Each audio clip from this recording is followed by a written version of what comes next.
भगवान ने मानव शरीर को सबसे विचित्र और सबसे खूबसूरत बनाया है।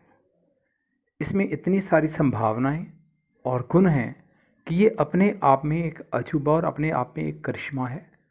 यथा पिंडे तथा ब्रह्मांडे हमारे ग्रंथों के शब्द हैं कि जो कुछ हमें बाहर नज़र आता है वो सारा कुछ इसके अंदर है। सारा ज्ञान विज्ञान जितना हमें बाहर नज़र आता है उससे कहीं अधिक हमारे अंदर है, और वो अपने आप में हमें सारी सॉल्यूशन देता है, सारे हल देता है। हेलो, मैं गोपाल कृष्ण बागी आज अपने YouTube channel unsaid unheard unseen पर आपका स्वागत करता हूं, और आज मैं आपको एक ऐसे विज्ञान से इंट्रोड्यूस करवाने जा रहा हूं जो अपने आप में सब समस्याओं का हल है और आपके पास ही है। चलिए शुरू करते हैं। आप दोस्तों जानते हैं कि भगवान ने हमारे शरीर को असीम संभावनाओं के साथ इस सृष्टि में पैदा किया, और इसके अंदर सारी समस्याओं के हल हैं। आप यूँ कहिए कि हमारा जो शरीर है वो इस ब्रह्मांड की सबसे बड़ी लेबोरेटरी है, जिसके अंदर हर प्रकार की गैसेस हैं। आपको सब प्रकार के फिजिकल और बायोलॉजिकल गैजेट इसके अंदर मिलेंगे जो आपके एक्सपेरिमेंट में आपकी हेल्प करेंगे। और अब देखते हैं हमने इस लेबोरेटरी के अंदर एक्सपेरिमेंट्स को कैसे परफॉर्म करना है। जानते हैं कि भगवान ने हमें जो लेबोरेटरी दी है ये कहीं भी आ जा सकती है, घूम सकती है, मोबाइल है, मूवेबल वन है, और इसमें जो हमारे जीवन की मेन संचालन शक्ति है, जिसको हम कहते हैं हमारा मेन एलिमेंट हमारी बॉडी के अंदर है, जो हमें जीवित रखता है या जिसके बिना हम जीवित नहीं रह सकते, तो वो क्या है? ऑक्सीजन, या जिसे हम O2 भी कहते हैं। एक और इम्पोर्टेंट फैक्टर है हमारे शरीर के अंदर जिसे हम वाटर या H2O कहते हैं। और हमारे शरीर के अंदर जो पानी की मात्रा इतनी ही है जितनी पानी की मात्रा इस पृथ्वी पर है। इसकी जो रेशो है वो इक्वल है दोनों में। शरीर के अंदर यदि हम कहते हैं कि हमारे शरीर के अंदर जो पानी की मात्रा है वो 71% है, 71-29, बाकी अदर एलिमेंट्स हैं, और ऐसे ही पृथ्वी की भी है। कुछ से 71-29 के 70 और 30 भी कहते हैं। दोस्तों, ऑक्सीजन जो है हमारे शरीर के अंदर बहुत आवश्यक एलिमेंट है, इसके बिना हम नहीं रह सकते। लेकिन शायद एक और एलिमेंट है जो हमारे शरीर के अंदर है, और जो शायद ऑक्सीजन से भी ज़्यादा मिन्यूट है, फ्रेगाइल है, और उसे जो है हम इजीली महसूस नहीं कर सकते।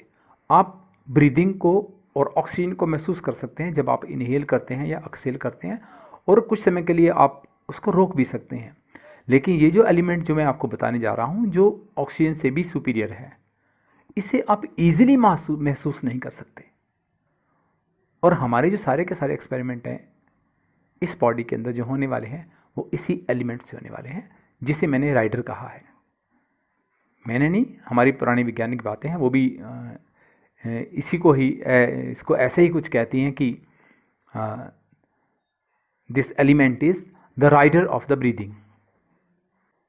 और ये जो एलिमेंट है जिसकी मैं बात कर रहा हूँ, ये ब्रीदिंग को ही नहीं सस्टेन करता।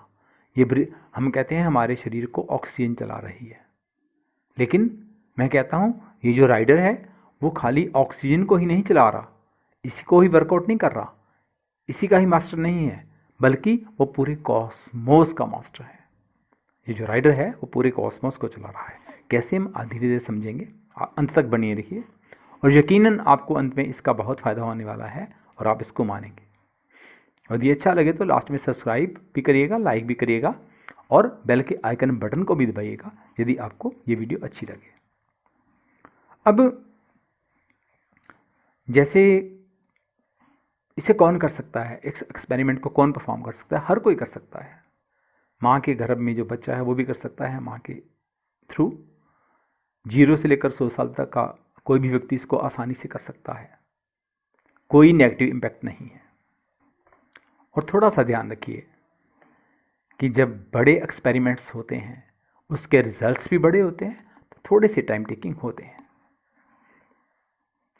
एक और बात, कोई भी बीमार, कोई भी बिस्तर पर लेटा हुआ आदमी, बिस्तर पर पड़ा हुआ आदमी मृत शैया पर पड़ा हुआ आदमी, अनकॉन्शियस नहीं होना चाहिए, वो बेहोश नहीं होना चाहिए, इसे परफॉर्म कर सकता है। कोई अच्छा व्यक्ति, बुरा व्यक्ति, सब परफॉर्म कर सकते हैं, जो इंसान है परफॉर्म कर सकते हैं। धर्म का इससे कोई लेना देना नहीं है, साइंस है, आप इसे समझेंगे और इसके रिजल्ट्स भी आउटस्टैंडिंग और मिराकुलस हैं। और एक और विशेष बात, इसके लिए आपको किसी लैब अटेंडेंट की जरूरत नहीं है, किसी मास्टर की जरूरत नहीं है, you yourself are the master. चलिए तो शुरू करते हैं। सबसे पहले इस एक्सपेरिमेंट को परफॉर्म करने के लिए आपको इस लेबोरेटरी को, जो मूवेबल है, कहीं भी आ जा सकती है, उसको रोकना होगा, अर्थात स्टॉप करना होगा, ठहरना होगा। तो आपको चलना नहीं है, एक जगह बैठ जाना है।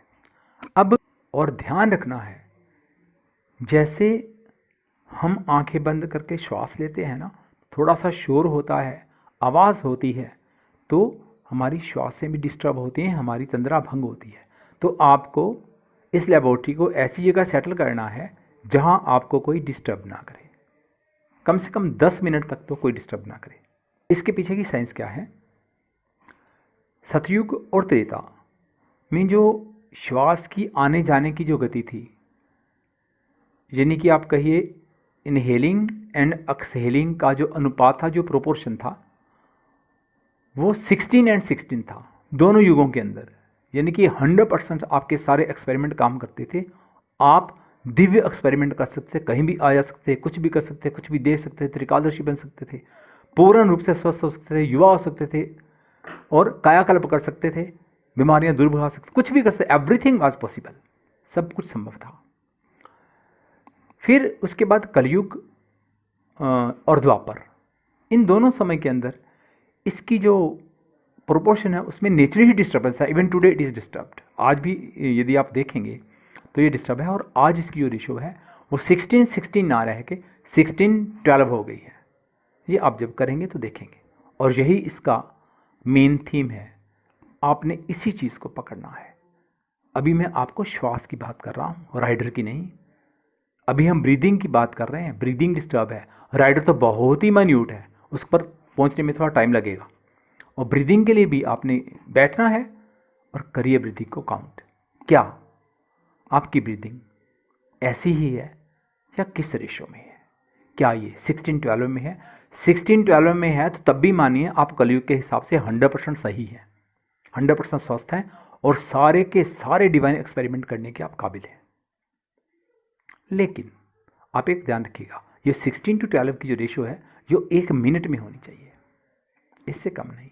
और हाँ, इसे पूर्णता इसी तरह से करिएगा जैसे आपको कहा गया है, क्योंकि जनरली हम क्या करते हैं, हम फिजिकल है ना, फिजिकल साइंस में बहुत जल्दी समझ आती है, 10 सेकंड किया उसको 6 से मल्टीप्लाई कर लिया। No, because this science is going to connect you with the cosmos. ये आपको, ये जो विज्ञान है, जो साइंस है, ये आपको ब्रह्मांड के साथ जोड़ती है। और ब्रह्मांड is also breathing, you know it very well. जो पूरा कॉस्मोस है वो श्वास ले रहा है, and it is changing with the blinking of the eye. आंख झपकने के साथ वो बदलता रहता है। तो इसलिए आंख झपकने का जो मेजरमेंट है बहुत ही छोटा है, बहुत ही माइन्यूट है। मैं आपको 1 मिनट की बात कर रहा हूं, तो इसका मतलब है 1 मिनट मीन्स 1 मिनट। आपने इसको कहीं चेंज नहीं करना है, पूरे 1 मिनट के लिए ही बैठना है, और 1 मिनट के लिए आपने अपनी ब्रीदिंग को चेक करना है, इसकी रेशो क्या है।